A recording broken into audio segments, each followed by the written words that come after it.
When it comes to budgeting, Allison Baggerly is the expert you need to know. She has done it all, and I mean it. Allison is a former teacher who had a passion for personal finance, and she now guides others on their journey to financial freedom. Allison and her husband were able to personally pay off over $111,000 of debt, and doing that just on 2 teacher salaries, also while growing their family. She's been featured in major media outlets like Forbes, Business Insider, and Parents. Allison's expertise empowers women with a step-by-step process to break free from the paycheck to paycheck cycle through her book, Money Made Easy. Welcome, Allison. Thank you, Tracy. I'm so excited to be here and talk about budgeting and money with you and your listeners today. I know your book is Money Made Easy, and I think there are a lot of people out there who don't think money is so easy. Like, I'm a numbers person. I think it can be easy, but people have a lot of fear about it. Yes, they do. And rightfully so, because we likely weren't taught how to manage money, or maybe what we witnessed growing up were parents fighting about money. And or for your listeners who maybe have been in a partnership, they have someone who might be trying to control the money, or they were very hands off with the money. So it can be really intimidating to try to take back control on your own. Well, it's interesting because I come from a super, super modest home. My dad worked in a factory. My mom stayed home with the kids, and we had just enough money to get by. My parents made a nice home for us, and we always had food on the table. But as I was a kid, I didn't realize how tightly my mom had us budgeted. And while I saw my parents utilizing good money practices and being really responsible with their money, I didn't know the how of it. So when I got to adulthood, I was like, okay, what do I do now with a budget? Yeah, I think that a lot of people find themselves in that situation. For me personally, I grew up in a home where money was a point of argument and contention and just a really unhealthy family dynamic. And so when I grew up, I went into adulthood with not great money habits, but also I went into marriage feeling like I had to walk on eggshells around money because I was afraid that money troubles could lead to dissolving of our marriage or lots of arguments. And so it took time for me to write my own story with money and not just accept the money story that I learned growing up. When you were learning how to manage your money and budget, were you super self-taught with this, like researching resources and trying to figure it out, trial and error on your own? Or did you take a course or some formal education? It was definitely trial and error on my own. What happened was my husband and I got unexpectedly pregnant on our honeymoon. And so we realized, I know. You work So fast. it wasn't by design on our part, but basically what happened is at the age of 24, I got married, got pregnant, and had a child all in the age of 24. And getting pregnant was essentially the catalyst for us to realize we had a lot of debt. We were not managing our money wisely, and we would not be able to afford daycare payments, much less me stay home. So that was our catalyst for saying, okay, we have this timeline where we have to manage our money. We have to free up some of these debt payments so we can afford daycare, and we have 9 months to do it. Like, let's figure out what we need to do. It was a lot of trial and error. It was not perfect, but that is what got us on our journey. And the journey took time. It took 4.5 years for us to pay off that debt. So it wasn't like this overnight, instant, wave a magic wand and everything's fixed situation, which I know is not the case for many people. So I don't want people to start thinking that once they start working on a budget, that magical things are going to happen overnight, because it won't, and that's okay. Well, I think it can sometimes be disheartening to people because when we introduce ourselves or we put something on our websites, we kind of put the flashy numbers and the attention grabbing things. So I said in the intro, you paid off $111,000 of debt. And that is catchy. And there's a reason why we use it. There's a marketing Mhm. purpose. But I think for some people, they read that or hear that and they think, oh gosh, I could never do that. Forget it. I won't even try. Mhm. Yes, I think that you're absolutely right. And what they don't see is the fact that it took 4.5 years. It took making some sacrifices, sacrificing some things so that we could get to that point. It took a lot of planning and discipline over time, but I can tell you it has been worth it. I would go back and make the same decisions again today because money is no longer this major source of stress in my life, in our family. And will we always be writing a budget? Yes, because it gives me a sense of freedom and control over our money because I'm the one deciding what, and I say I, but my husband too, but I'm really the one deciding where our money is going instead of feeling like I'm constantly putting out fires with our money. Well, and money isn't controlling you, you're controlling your Mhm. money. You're proactively making choices instead of being in a position where you don't have a choice. It's just, we can't afford that, end of story, right? Exactly. Exactly. So, and that's what freedom, I think that's what financial freedom is so often we think, oh, financial freedom looks like retiring early and being able to travel the world and all those things. But to me, that is not what financial freedom is. And I think that when we have the view of something that financial freedom feels so unattainable, then we just say, oh, that's not anything I'll be able to do. So I want any of your listeners to rewrite it and say, financial freedom, what is it? To me, it is options. That is 100% what it is. Options. I have options. I don't know how my life is going to go, but whichever way it turns, whatever unexpected expense I'm hit, whatever fork of the road I take, I want to have choices and options. And money gives me that. And I'm not saying we have to have millions and millions of dollars in the bank. I'm saying having an emergency fund in place gives you options. Having extra wiggle room, extra cash flow in your spending every single month gives you options. That to me is financial freedom. Even if it means working until you're 65, you can still be financially free because when you have that savings in place, when you have a plan with your money, you have options. Right. It's a matter of your girlfriend calls you and says, are you free to go to dinner on Friday night? And you know that you don't have to stop and think about, gosh, can I really afford that or not? You know, you have the option that if you want to, you're able to. Or if an opportunity comes up to take a weekend trip somewhere, some cool opportunity, to be able to know that you have the financial wherewithal to be able to do that, to me, is financial freedom. And it doesn't come overnight. It may take a period of years before you're in that position where you have that extra money, but it's so worth it. Yes, I completely agree. And I think we need to let go of that expectation that it will happen overnight. It will build over time. And let me tell you, Tracy, when I first started budgeting and paying off debt, I used to tell myself, fine, I will write a budget.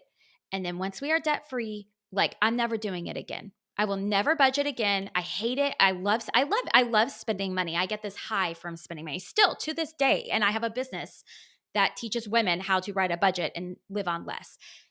But being able to work in that process for 4.5 years changed my habits. And that foundational change in my money habits and my spending is what has lasted me for these years. So I'm happy there weren't these changes overnight.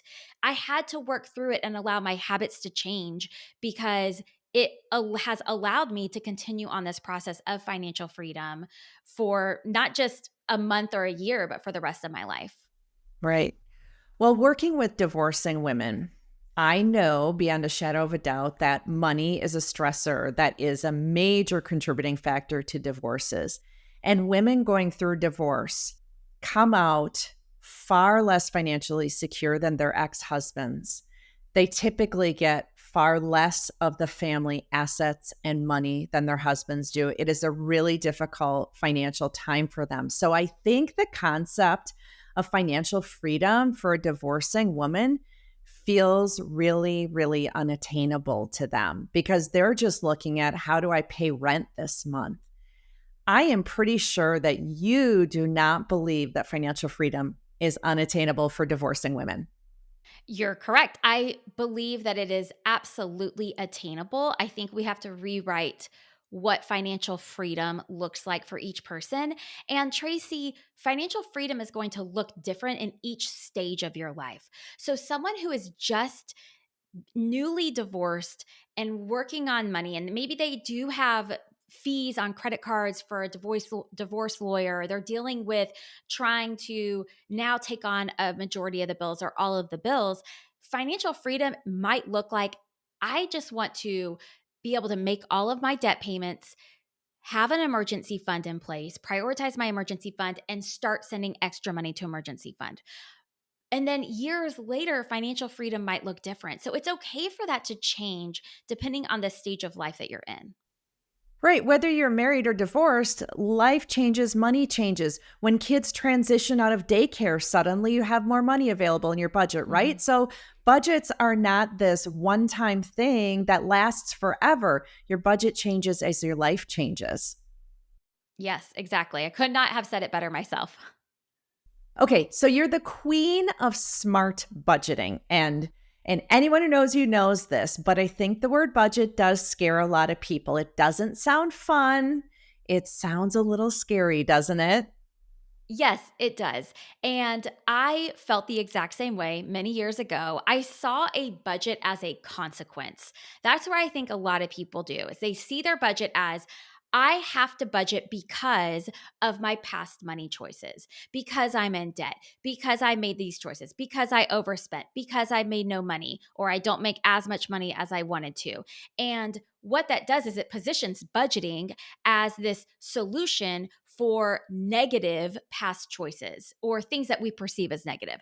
So instead, I want us to say, no, that's not what a budget is. A budget is essentially your map, it is your spending plan. If you were to drive from where you are today to Washington, D.C., I'm guessing wherever you live, you would pull up Google Maps or Waze and you would map how you're going to get from point A to point B. How are you going to make it to our nation's capital?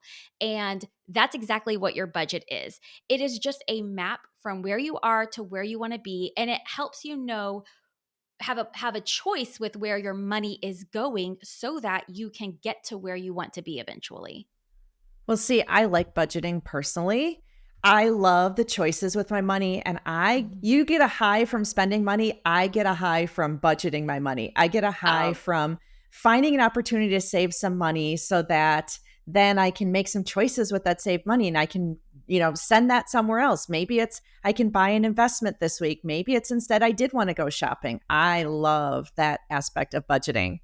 yes, and it's probably because you feel like you have control, right? In a Yes. world where we feel like we don't have control over a lot of things, money is one where when we don't feel like we have control, there is so much stress, there is overwhelm, and budgeting is a solution to take back that control, even if it's scary at first, even if it's hard or overwhelming or you make mistakes at first. I promise that with repeated practice, it will bring freedom into your life and not take it away.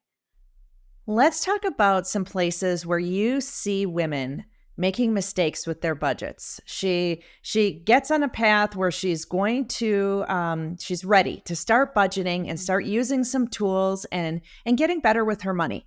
Where do you see them going wrong? Oh my gosh. The number one thing I see go wrong for anyone, especially women who are wanting to budget their money, is they are setting unrealistic expectations with their spending.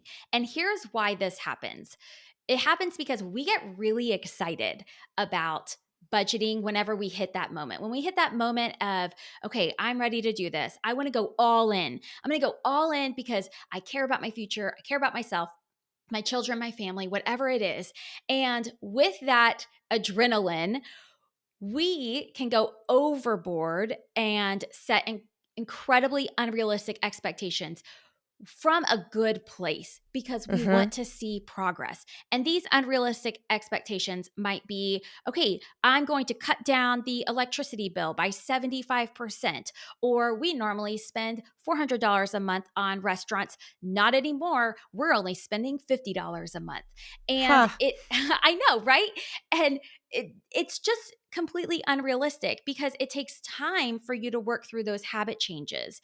And so instead of falling into that trap, what I recommend people do is that they take the step down approach, which essentially means if you're budgeting $400 a month for restaurants and you want to spend less, instead of assuming that you're the person that is going to always eat the bag salad and come home every day and cook dinner, even on days when you know you don't like to. Like, my day is Thursday. I don't want to cook dinner on Thursday. I don't know what it is about Thursday. I just know I'm going to pick up food or do something really easy. Take the step down approach and just say, okay, normally I spend $400 a month on restaurants. Let's step down to $350 and see how that goes. Is that realistic? And then maybe the next month you step down to $300. It is making these smaller incremental changes that allow you to get in touch with your spending habits and be realistic with a budget. And when that happens, when you do that, you don't throw it away. You don't screw up and say, oh, this isn't for me. Like, this doesn't work. This might work for her, but it doesn't work for me. No, you realize that you can write a budget that actually works. Right. If you're the kind of person who goes to work every day and eats lunch out every day, you go pick up a sandwich every single day when you're at work. The concept of saying, I'm immediately going to just brown bag it every single day, I'm not eating out lunch anymore, that's just so unrealistic, isn't it? Yes. And we think like, but it's not unrealistic to bring your lunch every day. And it's not. But we have to know ourselves. Like, we have to write a budget for the version of ourselves that exists, not this dream version of ourselves that we're like, oh, we make all the right choices every single day. No, like, let's just own it. Let's own that you go out to eat for lunch every single day. Let's cut it back to 4 days a week. Like, let's slowly cut it back.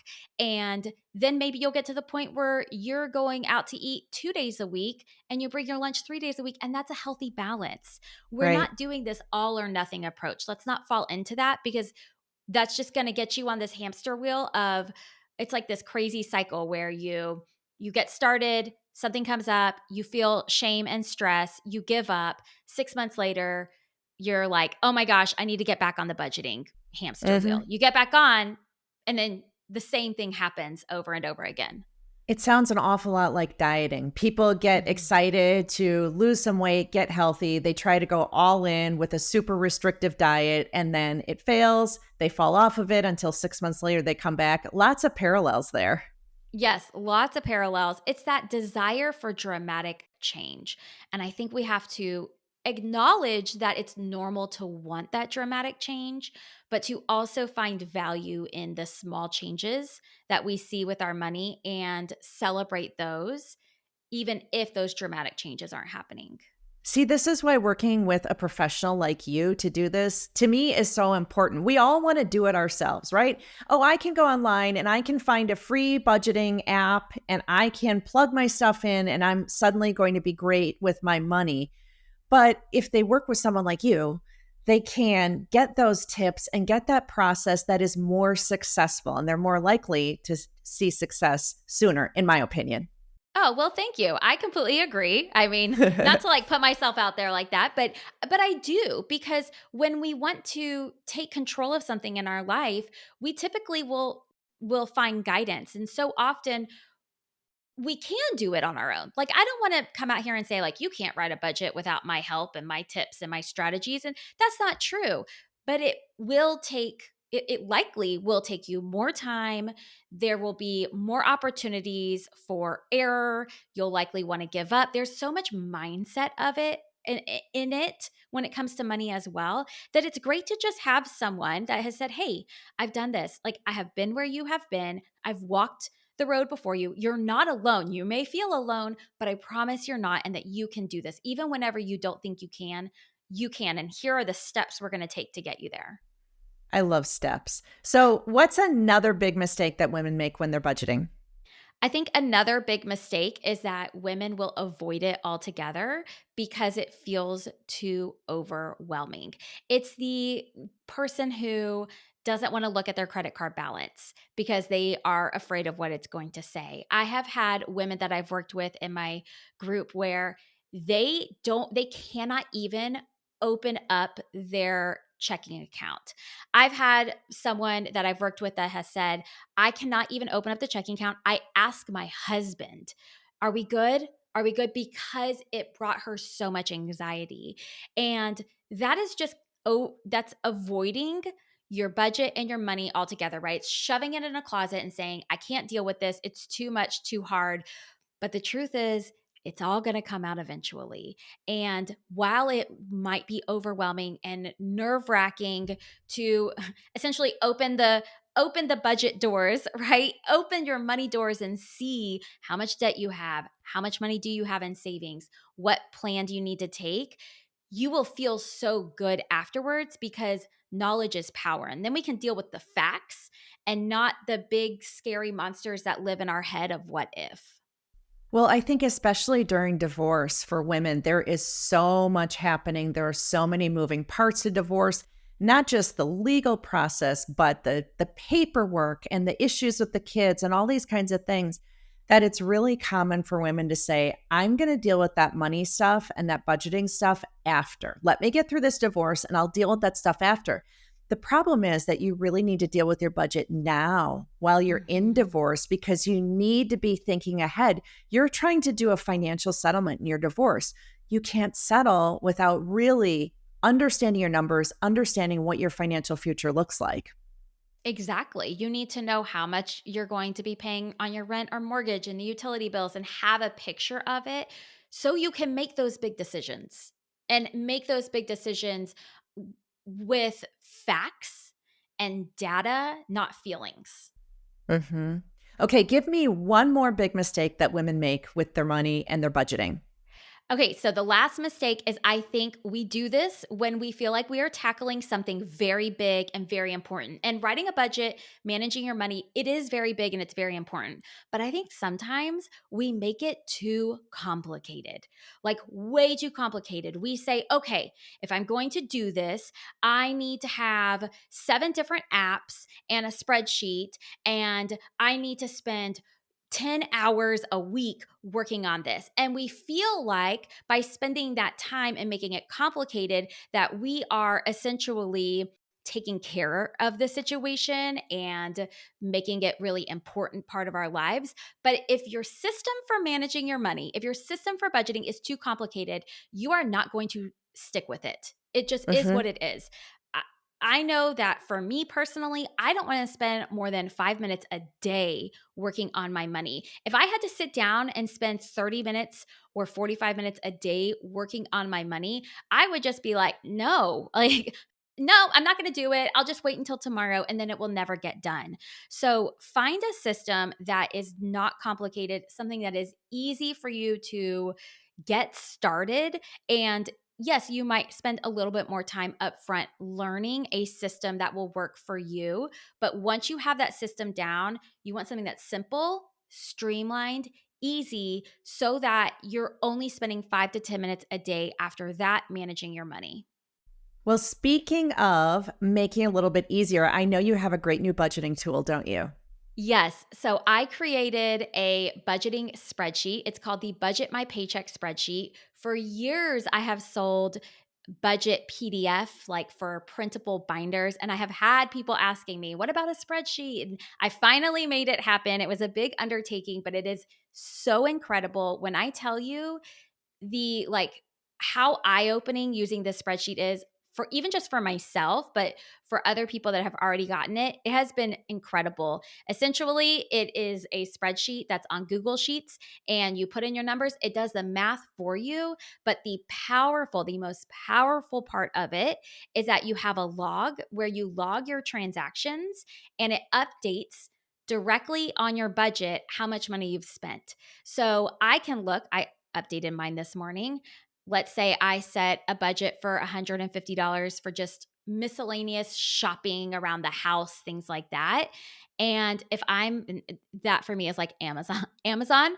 And when I'm updating it, I can look and see every day like, "Oh, I'm getting really close to that number." So instead of me just in my head trying to do the math mathematically, like mentally doing the math and saying, "Oh, I think I have more room left. Am I spending? No, it's clear as day and it just allows you to make really smart decisions based on numbers and facts instead of us trying to rely on mental math to write a budget that works. Well, I love making it easier. So, we, of course, are going to link to your Budget My Paycheck spreadsheet in the show notes. Allison, thank you so much for being here. It was so fun talking about budgeting, believe it or not. And it was very eye opening. So, thank you. Oh, thank you, Tracy, for having me. I really appreciate it.